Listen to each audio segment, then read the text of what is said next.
Ek is Eddie Henwood en ek het 'n dik sak. Sorry. I'm gonna zip open my sack, I mean my bag.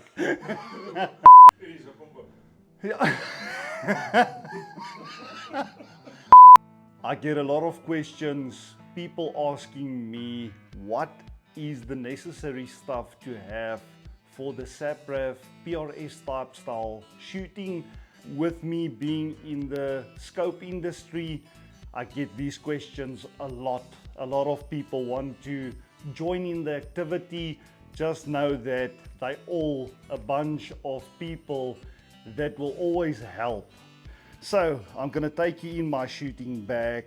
First of all, I'll open up my top zip. This is normally what happens before the shoot in the zero-in process, and making sure I've got a crescent wrench that I'll use sometimes to make sure that my muzzle device has been tightened. The crescent wrench will always stay in the bag for that reason, that if it might come loose, I'll have it to tighten it again. Then I've got a bunch of Allen bits. I won't always keep only my Allen bits that work on my rifle platform system, but if a buddy next to me has got a problem with his rifle or whatever it is, that I can try and help with that. And then always don't tighten a scope without a proper torque wrench. Everything has to be within torque specs. If I open my bag, we'll start first of all with a good pair of earmuffs. You only got your ears that you've got on you and you don't want to damage them. I still need and want mine, so I would rather have them protected.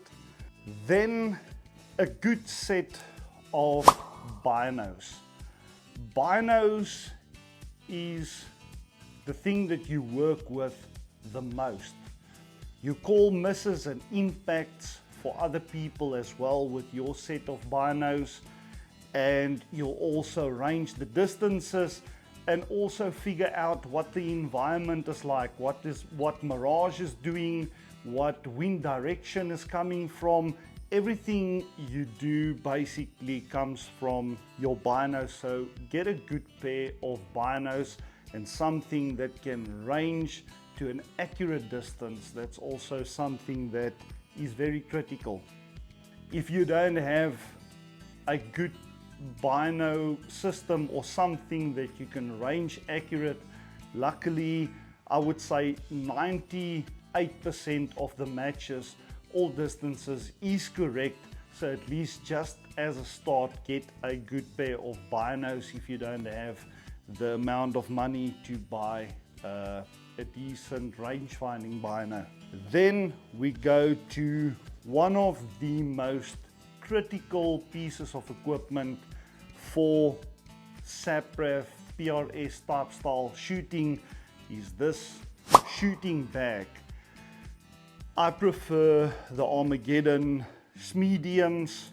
They work brilliantly. If you've got the correct filling in them, it just forms so nicely over your barricades or whatever you're shooting from. This is a definite must-have. Then I'll have a type of ammo case with me. If it's center fire, it differs from time to time. With my rimfire setup shooting 22, I would have this with my actual mags in here as well, and then again with my ammo as well, that is in there. Again, it differs from person to person, so this is my setup. I know people shooting rimfire. I've only recently started with shooting rimfire. I know they've got like cooler cases that keep the ammo cool so that it doesn't heat up and you get spikes of speed or anything like that, so that you can keep it at a stable setting so that it doesn't differ from stage to stage. Also, a critical piece of equipment is a good set of bipods. This is something you use a lot in prone type style shooting or modified prone type style shooting, depending on what the obstacle is you have to look at or from what prop you're shooting from. There's many ways of shooting a course of fire, but this is also a must-have. Then a chamber flag. A chamber flag is a must, especially if you're walking around with a firearm, making sure that that chamber is empty first of all, and that it's noticeable for each and every person in that surrounding area. It puts a lot of ease of mind that you know, okay, that person's rifle is safe, and if we're walking beside one another, that it just gives you that simplicity that you know, okay, we're all safe here.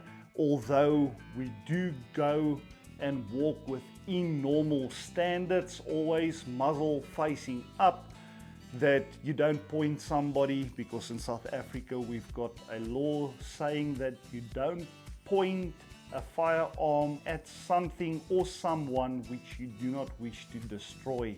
So that is critical. Even with this in there, you don't point a firearm at someone. Then I've got something where I can write down all my notes. I'm using this setup where I've got special pens that I'm using that I'll be able to write it down, and with a wet piece of cloth I can just wipe it down.